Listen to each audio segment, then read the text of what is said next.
hernia. A hernia occurs when an organ pushes through an opening in the muscle or tissue that holds it in place. Hernias can happen in different parts of the body. When they happen in the groin, however, they are called inguinal or femoral hernias. Inguinal hernias are a bit higher on the groin than femoral hernias. What symptoms will you experience with a groin hernia? Groin hernias do not always cause symptoms, but when symptoms do occur, they can include heavy or tugging feeling in the groin area, dull pain that gets worse when straining, lifting, coughing, or otherwise using the muscles near the groin, bulge or lump at the groin.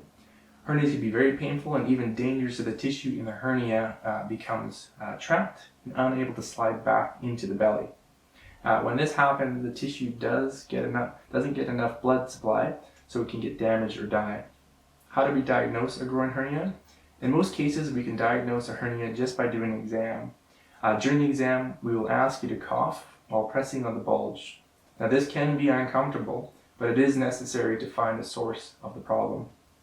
Most of the time, the contents of the hernia can be reduced or gently pushed back into the belly. Still, there are times when the hernia gets trapped and can't be pushed back within the abdominal cavity. How do we treat a groin hernia? First of all, not all hernias need treatment right away, but many do need to be repaired with surgery.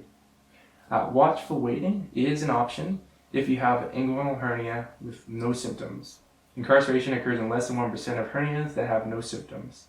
Femoral hernias, however, should always be repaired due to the increased risk of incarceration or strangulation of that hernia. Surgeons can repair groin hernias in one of two ways. The two ways work equally well to fix the hernia. The right surgery for you will depend on a couple things: your preference and your surgeon's experience. It will also depend on the type and size of your hernia, whether this is the first time it is getting repaired, and your overall health. The two types of surgery: one, open surgery. During open surgery, the surgeon makes one incision near the hernia. Then they gently push the bulging tissue back into place. Next, we sew the weak tissue layer back together so that nothing can bulge back through. In most cases, we'll then patch the area with a piece of mesh. Mesh works really well because it takes the strain off the tissue wall. That way the hernia is not likely to happen again. The second option is minimally invasive surgery. This requires 3 small incisions. We'll put a laparoscope with a tiny camera on the end through one of the small incisions to look at the tissue that is stuck in the hernia. We will then use small tools through the other incisions to do the procedure. In either technique, if your hernia has reduced the blood supply to a loop of intestine, we might need to remove that piece of intestine and sew the two ends back together.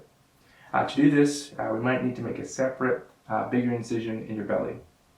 Now, what are the risks of a hernia repair? Less than 0.5% wound infection, lung infection, urine infection, blood clot, bleeding, damage to the bladder or testicle, heart complications or stroke. 5% can get seroma or hematoma, recurrence or chronic pain, this is the pain that lasts longer than 6 months.